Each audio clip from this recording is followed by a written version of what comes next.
नमस्कार दोस्तों, कैसे हैं आप। आशा करता हूँ कि आप काफ़ी अच्छे होंगे।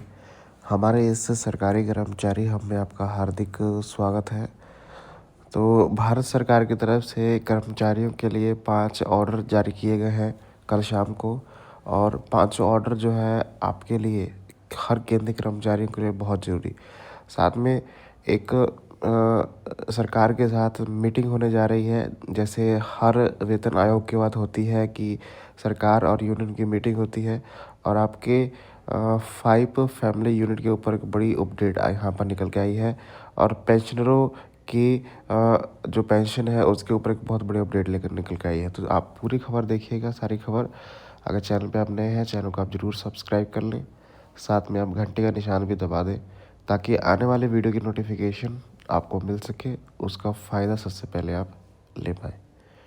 तो सारे ऑर्डर्स की कॉपी मैं आपको डिस्क्रिप्शन बॉक्स में भी दे दूँगा, वहाँ से आप उसे पढ़ सकते हैं और डाउनलोड कर सकते हैं। तो चलिए इस वीडियो को हम स्टार्ट करते हैं। और लास्ट वाली इन्फॉर्मेशन ज़रूर देखिएगा, क्योंकि वो मीटिंग के आधार पर है और ये मीटिंग घोषणा सरकार की तरफ से हुई है। ठीक है, तो चलिए स्टार्ट करते हैं।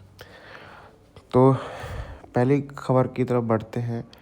पहली खबर अपनी स्क्रीन पर आप देखिएगा। ये जो है आपके इंसेंटिव को लेकर है, इंसेंटिव को लेकर है। और जो आपको 5 इंसेंटिव दिए जाते हैं उनको सील कर दिया गया है। मैं आपको पूरा ऑर्डर भी दिखाऊंगा, साथ में इस ऑर्डर की कॉपी आपको डिस्क्रिप्शन बॉक्स में भी मिल जाएगी। अपनी स्क्रीन पे आप देख पा रहे होंगे, गवर्नमेंट ऑफ इंडिया और मिनिस्ट्री ऑफ रेलवेज की तरफ से यहाँ पर ऑर्डर निकाला गया है। क्लैरिफिकेशन रिगार्डिंग सीलिंग ऑफ 5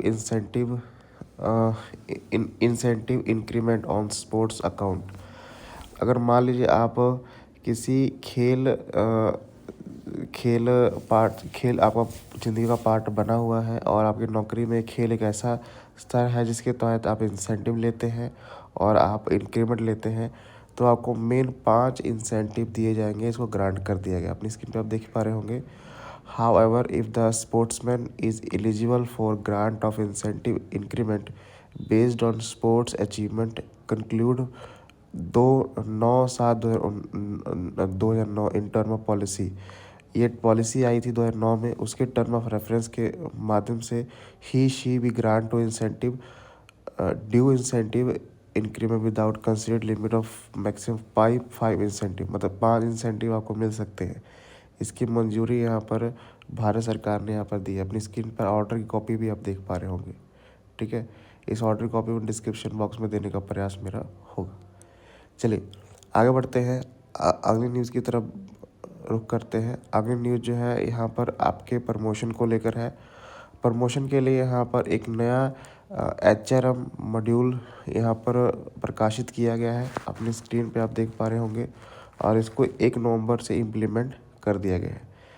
यह भारत सरकार की तरफ से, गवर्नमेंट ऑफ इंडिया की तरफ से किया गया है। देखिए, launch of promotion for selection post सब मॉड्यूल ऑफ HRM।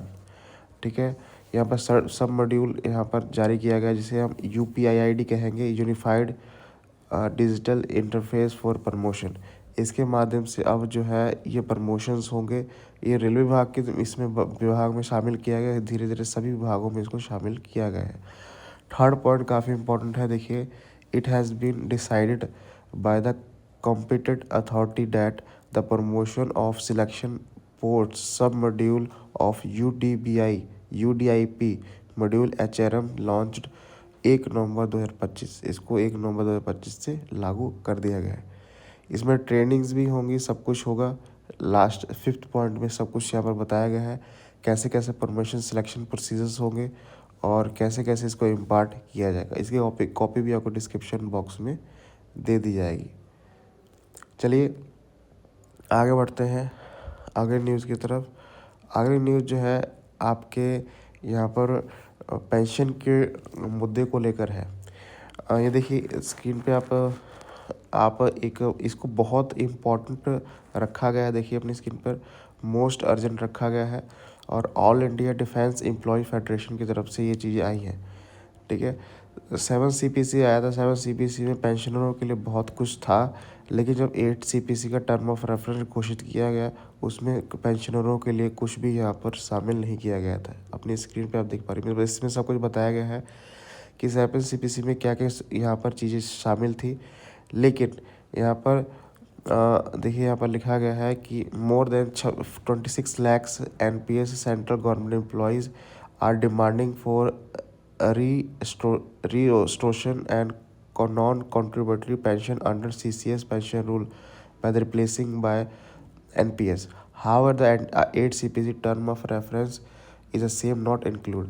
मतलब जो टर्म ऑफ रेफरेंस आया था उसमें ये मुद्दा शामिल नहीं था NPS में सुधार करने के लिए, NPS में कुछ देने के लिए। तो पेंशनर समाज यहाँ पर डर रहा है कि पेंशनरों को कुछ मिलेगा कि नहीं मिलेगा। तो यहाँ पर रिक्वेस्ट की गई है फाइनेंस मिनिस्ट्री से कि इस डिमांड को यहाँ पर टर्म ऑफ रेफरेंस में शामिल किया जाए।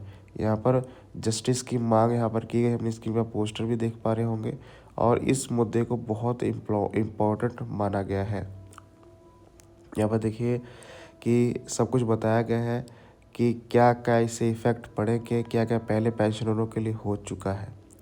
ठीक है, तो बड़ी खबर है, इसको आप ज़रूर शेयर करिएगा। इसका पूरा PDF लिंक आपको डिस्क्रिप्शन बॉक्स में भी मिल जाएगा।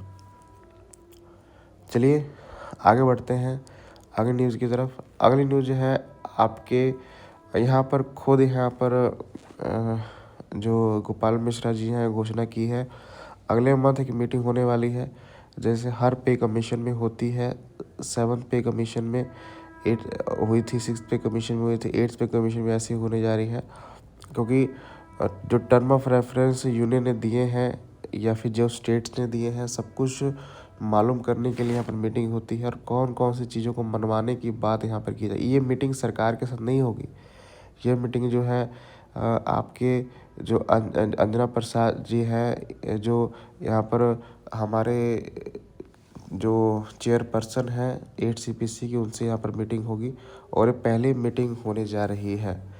इसमें बहुत सी उम्मीदें यहाँ पर पेंशनरों ने भी लगाई हैं या फिर छोटे कर्मचारियों ने भी लगाई हैं कि क्या क्या चीज़ें निकल के आएंगी। तो अगले महीने की खबर है कि अगले महीने इसकी ऊपर बड़ी चर्चा होने की उम्मीद है। जैसे बिहार चुनाव इलेक्शंस हो जाते हैं, और उसके बाद जो है इसके ऊपर यहाँ पर मीटिंग होने जा रही है। तो अपनी स्क्रीन पर आप देख पा रहे हैं कुछ फ़ोटोग्राफ्स।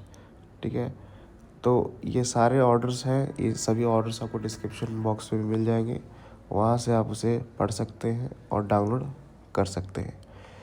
पूरी वीडियो देखने के लिए आपका धन्यवाद। इस वीडियो को तमाम केंद्रीय कर्मचारियों तक शेयर जरूर करिए। Thank you.